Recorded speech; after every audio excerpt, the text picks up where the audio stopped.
Hey guys, me Poppy Brain here coming to you with another movie review. This movie I actually rescued out of the I was going to donate pile. I was going to, sell, and then I was going to donate it. And after watching it last night, I'm really glad I didn't. It was really inspirational and really touched me. As you guys may or may not know, depending on what videos you've watched, I do a lot of work with autistic children.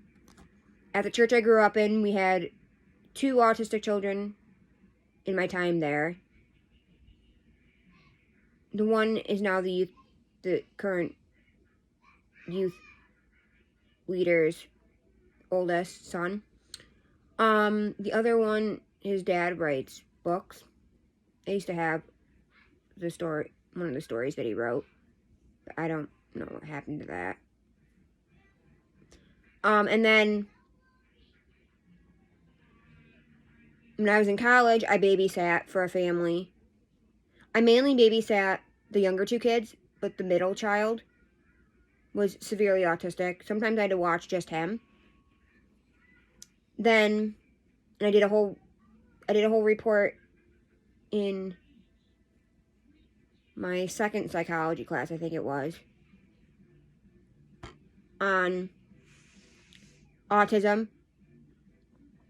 And there's a local handicap school. We have several handicap schools. We have 2 that are specifically autistic. And then we have 2 handicap schools that are any disability. And I technically didn't have to go to the one because you had to go visit a place that dealt with your disability, whatever. And I technically didn't have to go because I did an interview. I got to use them. I loved that family. They helped me out so much in college. I used the 2 younger kids to do a couple interviews that I do for my early childhood classes. And then I used their autistic son, did an interview with them and the whole family. You know, what it's like. Well, I didn't do so much an interview with him, but what it's like to have an autistic child. And thanks to my interview, pretty much killed the whole, literally, my interview,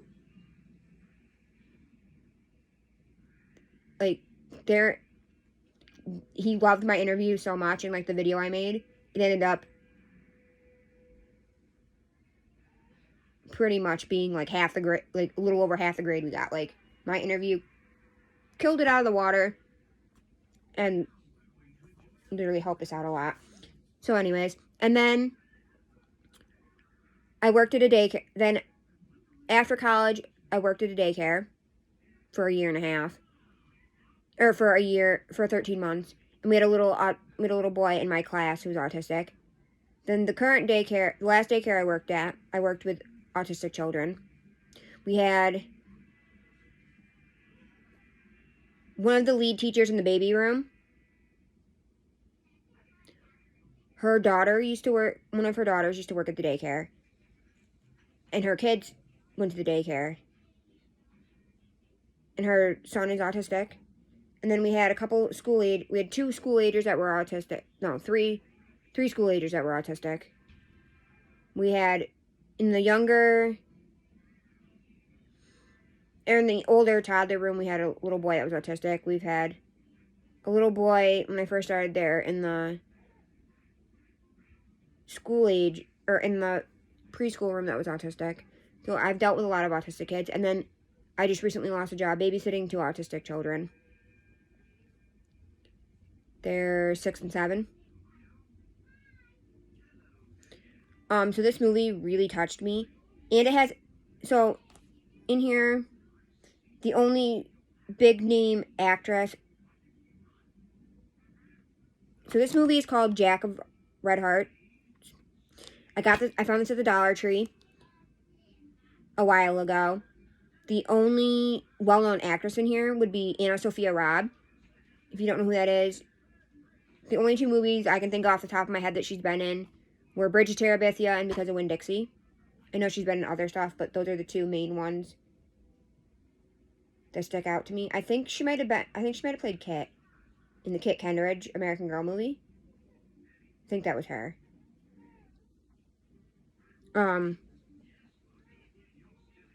Basically, I'll read you the back of this. It says, she unlocked the key to glory. Anna Sophia Robb portrays Jack, a tough teenage runaway on the from her parole officer. The convincing street kid bizarrely impersonates a trained caregiver and forms a unique bond with an 11-year-old autistic girl named Glory. Brilliantly played by newcomer Taylor Richardson. Famke Janssen as the child's desperate mother, Kay, also bonds with the imposter as a surrogate daughter she can actually talk to, and the girl's cute older brother, Robert, falls in love when the deception is exposed and the cops descend. Loving father Mark struggles to hold his family together as the pieces of the puzzle are reshuffled into a new satisfying whole. So basically, Anna Sophia Robb's character, as they mentioned, she's a teenage. She lives in a group home and she's on probation because her mom died of cancer, I believe. Her mom got sick and died, and she has to take care of her little sister. And they keep trying to separate them. And she's like this tough girl. She ends up running away. She turns 18. She's trying to get custody of her sister. They tell her she has to have a job. But she has a warrant out for her from her parole officer.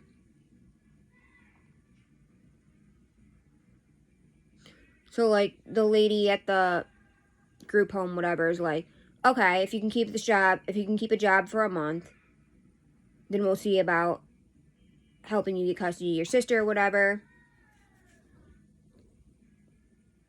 So she impersonates a healthcare worker. Yeah, an in-home, like, caregiver. To get this job. She doesn't know what she's getting herself into. She thinks it's going to be a simple job. She doesn't realize the girl's autistic. And, like, her whole struggle with the job. She ends up getting really attached to the girl. And she really helps the girl out a lot. Because, like, the mom just wants everything done her way. But her way is pretty much... Because, like, the mom is pretty much giving up hope and whatever. And she pretty much just wants everything her way. Which isn't helping her daughter learn anything or be the child that her mom wants her to be. I mean, she can't fully be the child she wants because she's autistic. But, like, she wants her to talk. She wants her to be able to sit at the table and eat. She wants her to do simple things. You know, normal things that kids for her age should be doing.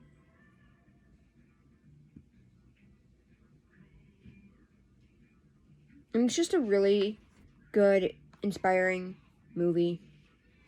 My boyfriend argues the ending of the movie. Which is kind of funny, because my boyfriend doesn't usually like these kind of movies. He's more into action and horror. Throw in some Austin Power type comedies.